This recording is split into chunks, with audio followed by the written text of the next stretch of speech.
그래서 엔비디아가 과연 다음에는 어떤 제품을 내놓을 것인가가 이제 이 엔비디아에 대한 기대라면, 사실 뱅크 오브 아메리카에서 얘기할 때는 이 주가를 한 번 더 재평가하게 만들 다음 재료는 꼭 새로운 AI 칩이나 새로운 뭐 대형 고객이 또 엔비디아 걸 쓴대요, 뭐 이런 게 아닐 수도 있다라는 거예요. 그게 뭐냐면, 오늘도 박구영. 자, 우리나라 증시 오늘도 굉장히 좋았습니다. 오늘은 4월 27일이고요. 증시가 좋았는데 요 관련된 기사부터 첫 번째로 보기 전에, 시작 전에 좋아요 한 번씩만 꼭 좀 부탁드리고요. 구독은 나중에 제가 이제 영상을 한 2개 올리면 그래도 그 중에 하나는 내가 꾸준히 보지 않을까? 이런 생각이 드시면 그때 해주셔도 괜찮습니다. 네, 좋아요는 한 번씩 눌러주시면 감사하겠습니다. 그럼 첫 번째 기사부터 볼까요? 네. 자, 아시아 증시가 이제 월스트리트를 따라서 레코드 하이를 이제 찍는 게 니케이랑 코스피, 한국이랑 이제 일본이랑 이랬는데, 이란의 긴장은 여전하다라는 거예요. 뭔가 반대죠, 그죠? 아시아 증시가 미국 증시가 이제 센 거를 이어받아가지고 일본, 한국이 나란히 기록적인 흐름을 보였는데, 신기한 건 위험자산 선호가 그만큼 일어나니까 이런 건데, 중동 리스크는 뭐 전혀 끝나지 않았고 유가도 계속 오르는 것 같아서, WTI를 잠깐 보면 얘가 96불 정도 지금 되어 있거든요. 그 정도 지나가고 있는데 높죠. 그래서 다시 말해서 시장은 지금 한쪽에서는 뭐 AI니 반도체니 기술주니 이런 랠리를 즐기고 있는 거고, 한쪽에서는 뭐 이란의 변수라든지 호르무즈 해협 관련된 문제를 좀 불안하게 보고 있는, 이런 두 개가 좀 부딪히는 그런 상태에 있다라는 거예요.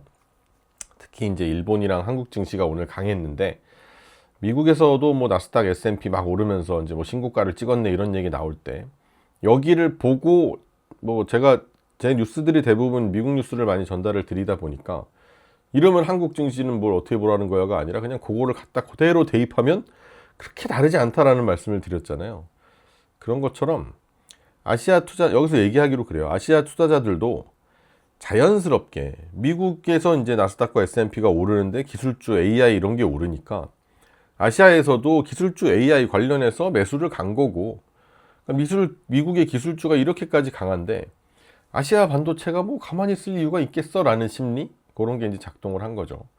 한국 증시가 코스피가 2% 넘으면서 거의 기록적인 수준까지 올라왔고, 그 중심에 역시 반도체가 있었다라는 내용이고, SK 하이닉스나 뭐 삼성전자나 사실 뭐 HBM 관련해서 수혜를 가장 직접적으로 보는 종목들이기 때문에 앞으로 AI 서버나 뭐 데이터 센터에 대한 투자가 계속 될수록 이런 고성능 메모리들이나 뭐 HBM 같은 것들, 이런 거에 대한 수요가 커질 수밖에 없고, 그 기대가 이 시장에 들어간 거다고. 그리고 일본도 마찬가지인 게, 니케이가 장중 기준으로 사상 최고치 근처까지 올라갔고, 역시 미국 기술주 랠리의 수혜를 받는다. 그렇죠? 뭐 일본도 AI 투자가 미국에서 된다라고 해서 걔네가 좋으면 일본의 뭐 반도체 장비들 좋죠. 또 뭐 정밀 부품들, 소재가 일본이 엄청 좋죠. 공장 자동화 이런 것들이 미국 AI에 이제 수혜를 받을 수 있다라고 하면서 일본도 같이 움직이는 그런 경우가 많은데, 공장 자동화 얘기가 나와갖고 삼성이 이제 이번에 노조들에 대해서 공장 자동화를 해버리겠다라면서 이제 맞불을 놓는 식으로 막 둘이 얘기가 오가고 있는 것 같은데, 제가 얼마 전에 삼성전자의 노조에 대해서 비판하는 이야기를 좀 했더니, 여러분들은 그 격한 댓글들은 잘 안 보이시거든요. 근데 저한테는 이제 구글이 가려준 게 저한테는 보여요. 근데 그런 격한 댓글을 와서 우르르 와가지고 또 하는데, 뭐 전혀 저는 뭐 타격 없습니다. 네, 그런 거에 타격 없고요. 그리고 그러거나 말거나 삼성 노조의 지금 모든 행태와 생각과 주장은 다 틀렸습니다. 그러니까 뭐 얘기를 하셔도 저에게 그렇게 닿지 않는다라는 거. 아무튼간 이 기사에서 이제 중요한 건, 이렇게 증시가 이제 좋아 보여도 뭐 한국이나 일본이나 다 이제 막 신고가를 향해 달려가지만 전체적으로 편안한 건 아니죠. 특히 뭐 아시아에서 신나게 이번에 뭐 반도체를 사고 뭐 이런 게 있지만, 정작 글로벌 투자자들은 다음 방향은 어떻게 가야 되지에 대해서 확신을 좀 못하고 있다고 해요. 그래서 이제 좋아 보여서 반도체를 사긴 하는데, 하지만 이 이란의 문제에 대해서는 여전히 안심을 하고 있는 게 아니다라는 심리가 남아 있는 거예요. 특히 이제 또 막 얼마 전에 뭐 총격 이런 사건도 있었고 해가지고 그런 것들이 이제 아마 시장에서는 좋으니까 사긴 사. 너무 좋잖아요, 그죠? 반도체 AI 이런 거 너무 좋으니까 사는데 그래도 요게 끝내 이제 마음속에 계속 이 무거운 짐으로 남아 있는 뭐 관련 내용들은 뒤에 또 나오니까 다른 기사에서 또 보도록 하겠습니다. 아무튼간 주가적으로 볼 때 AI, 뭐 반도체, 기술주 이런 데 괜찮은데 유가가 높은 수준에 있으면 계속 머물면 지금처럼 96불 지나가고 있다고 했잖아요. 결국은 주식시장에 부담이 되지 않겠냐. 처음에야 반도체 AI 이런 것들이 시장을 확 끌어올릴 수 있지만 유가가 계속 오르면 물가에 대한 부담이 커질 거고 금리를 인하할 수 있다는 기대는 점점점 늦춰지고 어쩌면 인상에 대한 얘기도 나올 수 있는 거고 결국은 기업들의 원가, 마진 여기에 이어서 소비자들의 소비 심리에도 영향을 줄 수가 있기 때문에 AI가 시장의 엔진 역할을 하고 있는 건 맞지만 중동 긴장, 유가 요거는 그 옆에서 이제 브레이크 역할을 하고 있는 그런 상태가 아니냐. 어제 제가 뭐 말씀드렸던 그젠가 그 내용이랑 어제 아침에 올라갔던 영상 그거랑 이제 비슷한 내용들이긴 한데 유가가 지금 잘 못 내려가고 있으니까 아무래도 그리고 이제 우리가 지켜봐야 될 것들 기사에서 얘기한 게 이번 주에 예정된 큰 이벤트들을 좀 알려줬는데 일본은행 뱅크 오브 재팬의 회의가 예정이 돼 있고요. 시장 금리는 0.75로 유지를 할 걸로 예상을 하고 있다고 해요. 근데 이 일본 은행의 투자 정책이 어떻게 되냐보다 앞으로 더 긴축 쪽에 이런 신호를 줄 건지에 대해서 더 민감한 상태라고 합니다. 왜냐하면 일본도 지금 증시가 세긴 하지만 엔화 문제도 있고요. 일본 금리 문제도 있고요. 수입 물가 문제도 다 있기 때문에 BOJ가 만약에 좀 강하게 매파적으로 나오게 되면 그러면 뭐 일본 증시 부담이 될 수밖에 없겠죠. 특히 최근에 좋았으니까 더 부담이 세게 올 거고 그렇다고 반대로 전혀 매파적인 색채를 드러내지 않고 너무 조심스럽게 뜨뜻미지근하게 그냥 호로록 넘어가 버리면 엔화가 그렇지 않아도 약한데 더 약해지는 거 아니냐라고 하는 불안감도 있을 거고 수입 물가가 더 오르는 거 아니냐라고 하는 부담도 있을 수가 있거든요. 그래서 일본 은행이 과연 어떤 스탠스를 취할지가 굉장히 중요해질 거다라는 거고 그리고 또 미국 쪽에서는 이번 주에 이제 연준 관련된 이슈랑 대형 기술주들의 실적 발표가 남아 있다라고 합니다. 그래서 대형 기술주들의 실적은 마이크로소프트, 아마존, 메타, 애플 이런 데들이 다 나온다고 하니까 정말 굵직한 거 많이 나오죠, 그죠? 이런 게 아마 시장에서 진짜 핵심적인 이벤트가 되지 않을까라고 생각을 해요. 왜냐하면 뭐 아시아 증시가 오늘 셌던 게 뭐 미국 기술주의 랠리였고 그 랠리가 지속이 돼야 이게 또 계속 받쳐줄 수 있는 건데 이걸 받쳐주려면 실적이 나와줘야 되잖아요. 실적이 잘 나와줘야 된다는 거죠. 이 기업들이 특히 이제 AI 관련해서 얼마나 더 캐펙스를 늘릴 건지, 그러니까 자본 지출을 얼마나 더 할 수 있겠는지, 그리고 과연 그 돈이 실제 매출, 뭐 이익으로 얼마나 연결이 되고 있는지를 보고를 할 거기 때문에 시장이 굉장히 민감하게 보지 않을까. 우리도 잘 지켜보도록 하겠습니다. 나오면은 업데이트를 드릴게요. 그리고 이 기사 마지막쯤에 보니까 중국 증시는 상대적으로 약했고 싱가포르와 호주도 그렇게 강하지 않았다. 그러니까 다 같이 좋은 위험 자산에 대한 선호 시장이 아니다. 그러니까 반도체 AI랑 연결된 시장만 유독 강한. 근데 한국이랑 일본이 거기에 껴있는 그런 거라고 보면 되겠다. 라고 정리하시면 될 것 같고 두 번째 기사는 요겁니다. 이란이 호르무즈 해협을 재개방하기 위한 새 제안을 미국에 제시했다. 악시오스의 얘기인데 야 이게 뭐 뉴스에서 지금 계속 나오고 있는 내용이긴 합니다만 이란이 미국에다가 이제 호르무즈 해협을 다시 열 수 있는 그런 새로운 제안을 던졌다. 근데 그 던진 게 이란이 핵 프로그램에 대한 문제는 나중에 얘기하자라는 거예요. 먼저 호르무즈 열고 종전하고 그 다음에 대화를 핵 얘기는 조금 나중에 하자라는 거거든요. 근데 지금 이제 기사들에 나오는 걸 보면 뭐 이란 급했나 뭐 이란이 굽혀서 막 미국한테 이제 막 이렇게 얘기를 해가지고 된 것처럼 얘기를 하는데 사실 이 기사 지금 제가 보는 거를 보면 로이터에서 나온 얘기인데 이게 과연 정말 될까 이 얘기가 이거예요. 왜냐하면 미국과 이란 사이에 갈등의 핵심 두 축은 호르무즈랑 핵입니다. 근데 이란이 요거를 분리를 하자는 거거든요. 그러니까 호르무즈는 열고 요거는 잘 모르겠으니까 나중에 얘기하자라는 거예요. 근데 미국 입장에선 뭐 호르무즈는 열고 싶으니까 그럼 열고 이거를 그냥 뭉개자는 게 아니라 나중에 얘기하자는 거니까 그렇지 뭐 라고 할 수 있을지도 모릅니다. 그렇게 생각하실 수도 있어요. 근데 미국 입장에서 정말 불편하지 않을까요? 왜냐면 트럼프가 지금까지 전쟁에 대한 명분을 세운 거는 뭐 이란이 핵을 못 만들게 하는 거였어요. 그게 거의 주된 저거였거든요. 근데 이 기사 내용을 보면 악시오스가 얘기하기로 미국 당국자와 관련 소식통 2명을 인용해 이란이 미국의 호르무즈 해협을 재개방하고 전쟁을 끝내기 위한 새 제안을 전했다고 하는데 그 제안에는 핵 프로그램 논의를 나중으로 미루자는 내용이 포함되어 있다라고 해요. 근데 이란이 지금 가장 급한 문제는 이제 해상을 봉쇄한 거를 좀 풀고 그건 나 하고 싶어. 왜냐면 내가 지금 돈이 없거든. 이 미국이 야 너 이제 굶겨 죽여버리겠어 이렇게 하고서 이제 쫙 막아버리니까 진짜 배가 고프거든. 돈이 진짜 없단 말이죠. 이건 좀 풀어야겠다. 사실 지가 필요해서 푸는 거거든요. 미국도 하자고 해요. 근데 이란은 턱에 차서 아니 잘 생각해봐요. 이거를 너를 말려 죽이겠어 라는 짓을 왜 했냐면 이렇게 하면 네가 나와서 이걸 풀자고 하겠지가 아니에요. 이렇게 너를 말려 죽이려고 내가 해놓으면 네가 정말 숨이 턱에 찰 때 나와서 핵 안 할게. 미안해. 못하겠다. 안 할 테니까 이거 열고 우리 무역이나 좀 어느 정도 할 수 있게 여기저기 몇 개만 좀 허락해줘.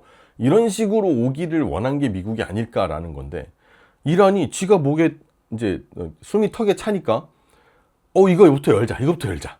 이거 열고 핵은 그건 나중에 얘기할게.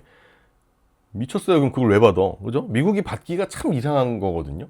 그러니까 이게 외교적으로 진전이 있는 것처럼 보이긴 해도 이란은 여기에 양보가 아무것도 없는 거예요. 어떻게 보면. 그러니까 어려운 건 뒤로 미루고 내가 지금 필요한 것만 내 목을 조르고 있는 것만 풀자는 거라 이게 무슨 제안이에요. 그죠? 그러니까 미국이 심지어 군사적인 행동을 멈추고 시간을 벌어줬어요. 근데 정작 뭐 회담은 진행되지도 않았지. 파키스탄이나 뭐 이런 중재국들 요 루트도 전혀 성과가 없단 말이에요. 근데 지금 대화가 막 이어지는 것처럼 보이고 누구는 새로운 제안을 했다느니 하지만 실질적인 타결로부터 과연 이게 가능하겠느냐. 근데 뭐 제가 그 기사를 다 정확하게 다 본 건 아닙니다만 이란이 급해서 굽혔다. 이게 뭐가 굽힌 거냐는 거죠. 전 이거 굽힌지 잘 모르겠거든요. 그리고 이 기사에서 나오는 핵심도 그거예요. 전 동의를 하는 거죠. 사실은 제 의견이라기보단 제가 동의를 하는 건데 이란이 새 제안을 던진 거 의미가 있죠. 근데 그와 동시에 그 제안이 핵심 쟁점이 없어요. 심지어 내가 지금 당장 필요한 거 그것만 하재. 그럼 미국이 거길 왜 막냐고. 지금까지 그걸 막고 왜 얘를 말려 죽이겠다고 그런 짓을 군대 다 들여가지고 그 짓을 왜 하냐는 거죠. 우선순위가 핵이기 때문에 수단으로 이걸 했더니 일단 나 좀 풀어줘. 그건 나중에 얘기할게. 이게 어떻게 말이 돼요. 미국은 핵이에요. 핵이고 이란은 그것만 빼고 얘기합시다 이거거든요. 이게 어떻게 대화가 됩니까? 그래서 이제 트럼프가 주말에 뭐 미국 외교관들이 이제 파키스탄으로 가는 일정을 취소했다라는 설명도 있었고 이것도 뭐 꽤 상징적이었죠. 왜냐하면 미국이 파키스탄을 통해서 추가 회담을 계속 추진할 것처럼 분위기를 만들었고 얘기를 많이 했어요. 근데 그 일정도 이제 접었다고 하지. 그리고 뭐 이란 대표단이 이슬라마바드에 뭐 방문하지 않았다 뭐 이런 것도 있었지. 그러니까 양쪽에서 회담 얘기는 계속 나오고 뭐 얘기가 진행되는 것처럼 하지만 실제로는 뭐 특별히 테이블을 열 준비도 안 된 거 아니냐. 그래서 뭐 대화가 본격적으로 다시 뭐 이렇게 시작됐다라는 것도 아닌 게 이 이란이 새로 한 제안이 그렇게 볼 수가 없는 게 미국이 받기가 너무 어려워요. 그리고 만약에 이번에 이란이 이제 제안을 한 걸 트럼프가 만약 받는다 쳐요. 근데 뭐 트럼프가 뭐 전쟁이나 뭐 이런저런 압박을 할 때 다 명분으로 내세운 게 농축우라늄 이거였는데 이란이 나중에 얘기하자 했지. 그거를 미국이 받아. 그럼 앞으로 그거를 받고 일단 호르무즈 풀고 이거 나중에 얘기하자라고 하면 장기적으로 봤을 때는 미국 입장에서는 협상할 수 있는 카드가 하나가 없어지는 겁니다. 뭐 당장이야 뭐 유가가 좀 안정될 수가 있겠죠. 이렇게 되면 당연한 거죠. 거기가 열리니까. 근데 그게 말이 안 되는 거죠. 이 협상할 수 있는 카드를 없애는 행동을 자기가 얻는 게 아무것도 없는데 할 수 있을까? 아우, 바보 소리 들을걸요. 이제 미국 입장에서 바보 소리 들을 수 있기 때문에 절대 그렇게 못할 거라고 생각을 하고요. 그런 게 기사에 좀 나와 있고요. 근데 이제 그런 얘기 했었잖아요. 미국이 이란의 그런 핵시설에 대해서 꽤 심각한 타격을 줬다라는 얘기도 있었는데, 그건 그런 맞는데, 그렇다고 하는데 실제 이란 핵 프로그램이 정말 얼마큼 망가졌는지를 확신할 수가 지금 없다고 해요. 그래서 이게 되게 중요한 게, 미국이 군사적으로 핵 인프라를 때린 건 맞아. 근데 이게 핵 문제가 완전히 해결된 게 아닌 거죠. 그리고 그 해결됐다고 확신도 못 하는 거고, 모르는 거고. 그러니까 이게 해협에 대한 재개방만 따로 받고 핵 문제를 뒤로 미루는 거를 어렵습니다. 그거는 받기가 정말 어려운 거기 때문에 이걸 시장 관점에서 보면, 만약에 뭐 이란의 제안이 받아들여서 해협이 열리면 유가 안정되겠죠. 해운도 뚫리겠죠. 뭐 보험료 내려가겠죠. 뭐 아시아들, 특히 뭐 한국, 일본 이런 데들이 이제 에너지를 많이 수입하는 그들의 위험은 상당히 완화가 될 수 있을 겁니다. 근데 이 핵 문제가 이제 뒤로 미뤄지면 이제 여기에 대해서 뭐 시장이 뭐 단기적인 뭐 안도를 할 수 있을지 모르겠지만 장기적으로는 훨씬 더 불안하게 될 것 같거든요. 그러니까 에너지 가격이 당장 내려간다고 하더라도 이게 몇 달 뒤에 또 갈등이 엄청 터질 수 있기 때문에 불확실성만 키우는 거 아니냐. 이런다고 뭐 이렇게까지 해놓고 호르무즈 해협은 열겠습니다 해놓고 핵 문제는 나중에 얘기하시죠 하고서 미국이 군대를 다 빼겠어요? 절대 그러지 않을 거라는 거고, 호르무즈는 그러면 또 다칠 수도 있는 거고, 아예 또 전쟁이 또 일어날 수도 있는 거고, 이런 거라서 뭔 단기적인 안정을 줄지는 모르겠습니다. 만약에 이란의 얘기를 미국이 받으면. 근데 이게 장기적으로는 더 오히려 불안감을 키우는 그런 거라고 좀 생각을 해서, 뭐 미국이 받을 거라고 생각하지도 않습니다만, 만약에 그런 일을 우리가 또 생각을 해놔야 되니까 단기적인 안도일 뿐이다 라고 좀 생각을 합니다. 그리고 기사에서 나타나 있는 부분도 좀 비슷하고요. 정리를 하자면, 이란이 미국에다가 호르무즈 해협을 재개방하고 전쟁을 끝내자라는 식으로 제안을 했는데, 대신 내가 그렇게 해서 전쟁을 끝낼 테니, 말도 안 되는 거지. 아무리 읽어봐도 말이 안 돼. 그 대가로 핵 프로그램 논의를 나중으로 미루재. 그게 말이 되냐고, 그죠? 뭐 해협을 정상화하겠다라는 게 미국의 목표도 맞지만 아무래도 그 핵 문제는 분리하기 어렵습니다. 그래서 미국 입장에서는 당연히 뭐 유가나 뭐 공급망이나 이런 것들을 안정시킬 수 있는 기회가 될 수 있겠죠. 이란의 이런 제안이라는 게. 하지만 핵협상이라고 하는 이 협상의 카드, 이 협상에서의 지렛대를 잃을 수도 있다라는 거예요. 뭐 결국에 뭐 이란만 좋은 일이라서 이 거래는 받아들이기 어려울 거다라는 게 이제 기사의 주제였고, 다음으로 요 얘기 하나만 보겠습니다. 호르무즈 해협의 차질이 원유보다 글로벌 LNG 시장에 더 치명적이다. 그러니까 기름보다, 우리는 기름 얘기를 워낙 많이 하지만 LNG는 더 충격이 클 수 있다라는 거야. 왜냐하면 이 기사에서 이제 설명을 하고 있는데, 실제로는 이제 다른 사람들은 다 석유만 먼저 떠올리지만 실제로는 LNG, 그러니까 액화 천연가스 시장이 더 깊은 상처를 받을 수 있고 더 오랜 상처를 받을 수 있다라는 거예요.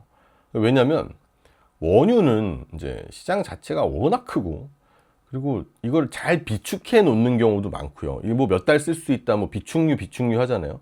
그리고 대체로 어디서 뭐 이렇게 여기서 안 되면 저기서 좀 끌어올 수 있는 루트도 아주 많지는 않지만 어느 정도는 존재를 하고요.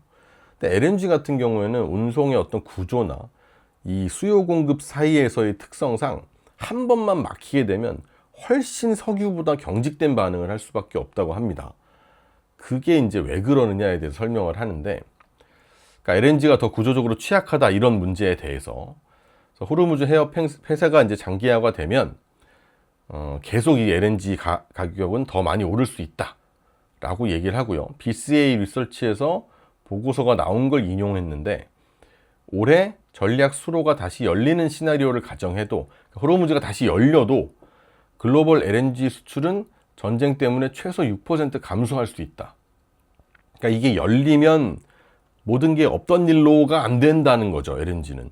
석유는 그럴 수 있을지언정. 그게 이유가 LNG는 원유보다 대체가 되기도 어렵다. 원유는 어느 정도 다른 산지 물량을 돌리거나 비축유를 꺼내는 식으로 단기 완충이 가능하다. 아까 한 얘기죠, 그죠? 근데 LNG는 액화시설, 선박, 재기화하는 터미널, 또 장기 계약 구조, 요게 다 맞아떨어져야 되기 때문에 한 군데만 병목이 생기면 전체 시장이 훨씬 더 큰 충격을 받는다는 거예요.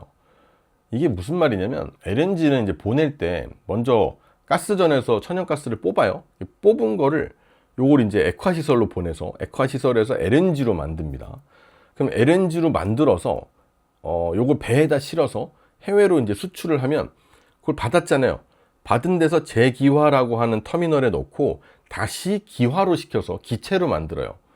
그럼 그 기체를 다시 배관으로 발전소로 보내고 뭐 공장으로 보내고 우리 쓰는 도시가스 이런 걸로도 보내고 뭐 이렇게 쓸 수 있게 만드는 건데, 근데 예를 들어 여기서 LNG를 지금 못 사면 다른 쪽에서 사오면 되는 거 아니니까 대체품을 구해오면 되는 거 아니야 라고 하는데, 이거는 원유에서 가능한, 석유에서 가능한 논리고, LNG는 당장 부족해지는 바람에 원래 여기서 가져왔는데 여기서 당장 부족해지는 바람에 저쪽에서 한꺼번에 더 사올 수 있다고 치더라도 더 사오면 문제가 뭐냐면, 원래 이렇게 차례를 오는 순서가 있었는데 그렇게 못하게 돼서 갑자기 다른 데서 확 구해버리면 이 아까 말했던 뭐 액화를 시켜서 배에 실어서 재기화 터널에 보내서 이거를 또 이제 뭐 이제 보내야겠죠. 뭐 발전소니 어디니. 요런 일련의 과정들 중에서 예를 들어 재기화 터널 같은 데가 이미 꽉 차 있는 경우가 있대요. 그러니까 이게 석유랑 좀 다르게 그냥 석유는 가져와서 일단 채워놓고 어디다가 일단 있어봐, 이거 이제 다음에 쓰면 되니까 이렇게 하면 되는데, 다시 이 액화 천연가스인 LNG를 가져와서 기화를 할 수 있는 시설이 꽉 차 있는 경우에는 이게 톱니바퀴처럼 딱딱 돌아가지가 않는 거죠. 이거 가져오면 기화해서 보내고, 이거 가져오면 기화해서 보내고, 다음 수입 물량 가져오면 기화해서 보내고, 이렇게 톱니바퀴처럼 딱딱 맞아떨어지면 써야 되는데 그 스케줄이 어그러지는 순간 돌아가지가 않는데요. 그래서 한쪽만 막히면 갑자기 가격이 튀는 이런 경우가 생긴다는데, 그 충격을 가장 크게 느끼는 곳은 아시아다라고 합니다. 너무 당연한 얘기지만 중요한 얘기죠. 아시아는 뭐 우리나라만 생각해봐도 에너지 수입 의존도가 높은 게 아니라 다 그냥 가져오는 거고, 그리고 뭐 일부 국가에서는 뭐 가스 발전 비중도 굉장히 높고 산업용으로도 워낙 많이 쓰이고, 그래서 이 기사에 보면 소비국들이 매우 어려운 에너지 환경을 헤쳐나가야 하는 상황에 놓이게 될 것이다. LNG가 특히 심각하다고 해요. 근데 이거를 단순히 비싸게 사야 된다라는 수준이 아니라, 어떤 나라는 뭐 돈도 돈인데 이렇게 하면 이게 왁구가 안 맞는 거죠.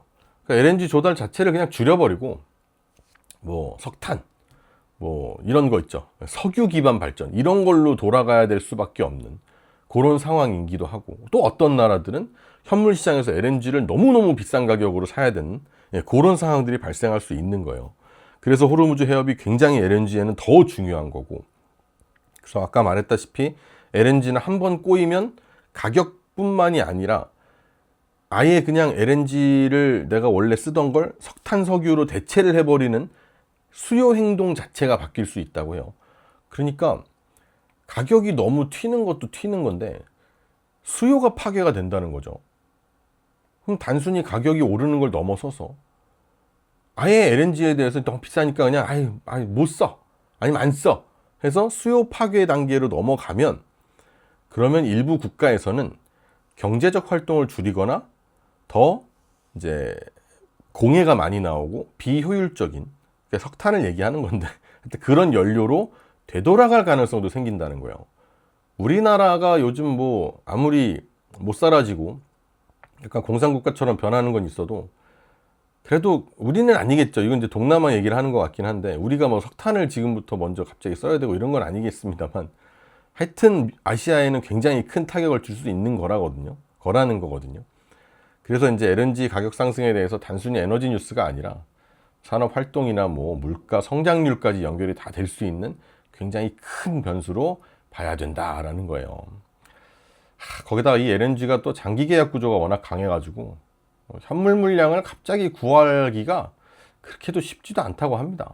그나마 뭐 다행인 거는 내년부터 상황이 좀 달라진다고 하거든요. 미국이랑 카타르, 캐나다, 세네갈 뭐 이런 나라에서 대규모로 LNG 생산 능력이 추가될 예정이라 장기적으로는 뭐 호르무즈가 조금 닫혀도 괜찮을 수 있다 뭐 이런 얘기를 하는데, 단기적으로는 더 큰 충격을 받을 수가 있으니까 이래저래 우리나라가 이 에너지 리스크에 굉장히 취약한 상태다. 요즘은 좀 뭐 한동안은 굉장히 이 에너지에 대해서 더 막 처음 올랐을 때는 막 난리였지만 요즘은 살짝 까먹어가는 것도 없지 않아 있죠. 근데 하지만 여기에 그냥 사람들이 익숙해지는 거지. 제가 오늘 오랜만에 기름을 넣었거든요. 너무 비싸더라고요, 진짜. 깜짝 놀랐네, 정말. 저는 기름을 진짜 한 달에 한 번 넣을까요? 그 정도밖에 안 넣어가지고 이 기름값에 대해서 잘 체감을 못하고 사는데 깜짝 놀랐습니다. 너무 비싸가지고. 와, 제가 주로 넣을 때 뭐 7만원, 8만원 이렇게 넣거든요. 그러면 이제 거의 무조건 꽉 찬 거에 가까워야 되는데 전혀 그렇지 않습니다. 정말 너무 비싸요. 자, 마지막 기사 보겠습니다. 자, 뱅크 오브 아메리카에 따르면 엔비디아의 주가의 다음 촉매제는 이거다. 뭐 우리나라에도 이제 미국 주식 하시는 분들 워낙 많고 그 중에 엔비디아를 하시는 분들도 워낙 많죠. 그래서 엔비디아가 과연 다음에는 어떤 제품을 내놓을 것인가가 이제 이 엔비디아에 대한 기대라면, 사실 뱅크 오브 아메리카에서 얘기할 때는 이 주가를 한 번 더 재평가하게 만들 다음 재료는 꼭 새로운 AI 칩이나 새로운 뭐 대형 고객이 또 엔비디아 걸 쓴대요 뭐 이런 게 아닐 수도 있다라는 거예요. 그게 뭐냐면 엔비디아가 주주 환원, 즉 배당과 자사주 매입을 더 공격적으로 늘리는 게 더 다음 촉매제가 될 수 있다는 거예요. 이게 왜 중요하냐면 엔비디아는 사실 성장주의 일빠따죠, 그죠?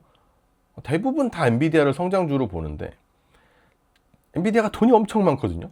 그러니까 이제 그 엄청난 현금 창출력을 바탕으로 이 성장주에 투자하는 사람들이 제일 좋아하는 엔비디아는 회사가 아니라, 성장주를 좋아하는 사람이 아니라 뭐 예를 들어 배당 많이 주는 주식 좋아하는 사람들도 있잖아요.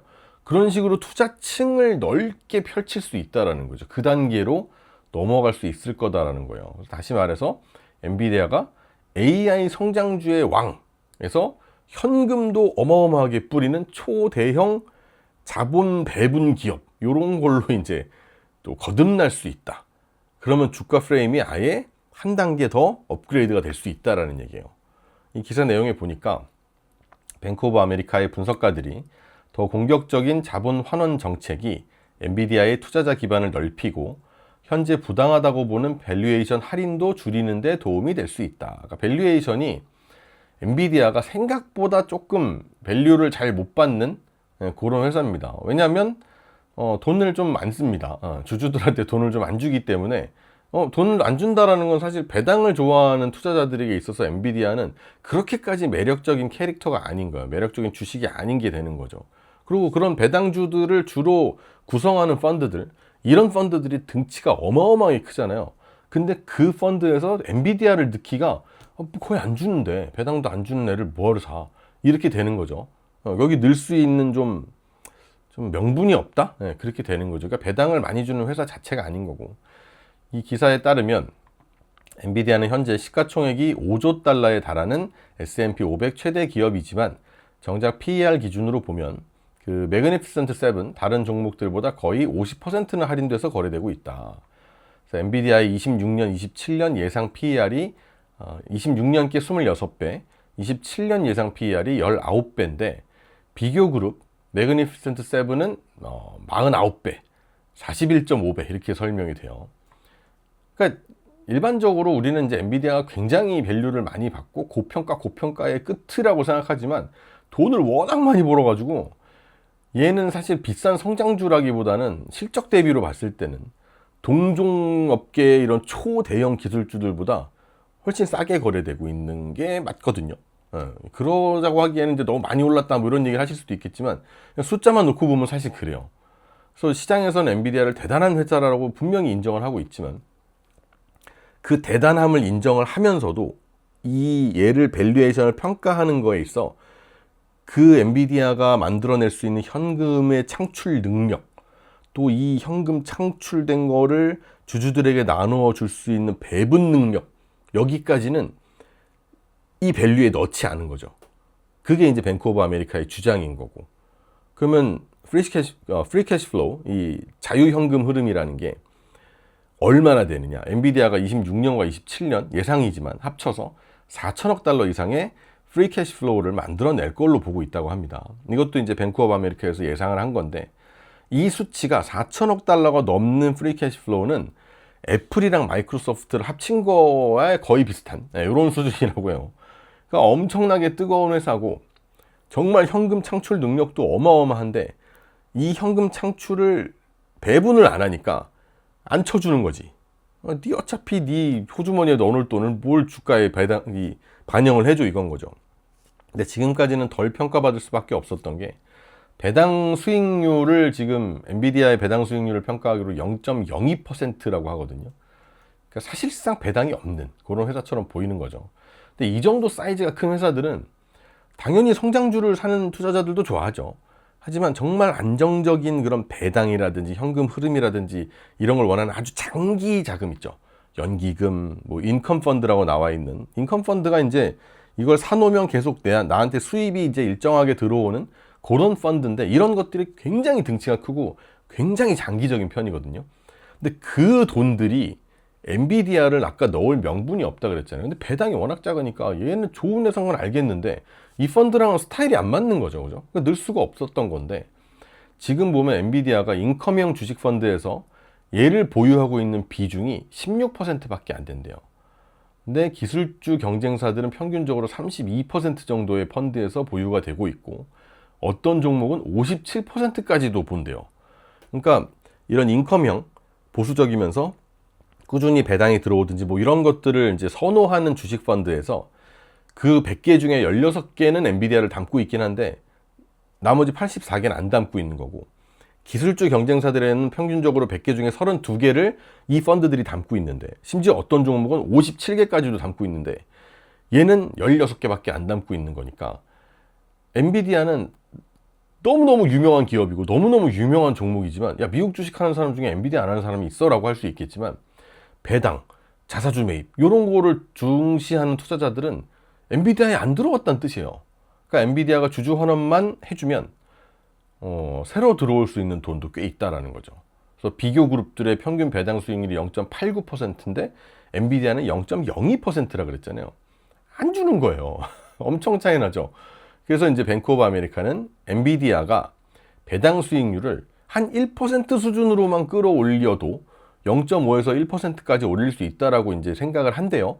근데 만약에 그렇게 되면 0.5%면 260억 달러, 1%면 한 510억, 20억 달러 정도가 필요한데, 2026년 예상되는 이 프리 캐시 플로우의 15% 아니면 뭐 한 30% 요거밖에 안 된다는 거예요.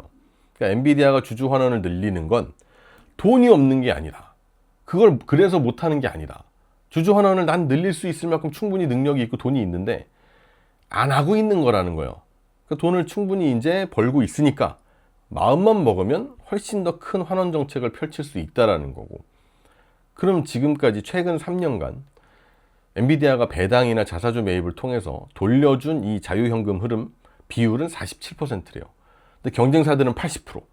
심지어 2022년 이전의 10년 동안 엔비디아도 82%의 이 프리 캐시 플로우의 82%를 배당과 자사주 매입으로 돌려줬는데, 근데 지금 경쟁사들은 80%를 유지하고 있고 얘는 47%로 떨어진 거죠.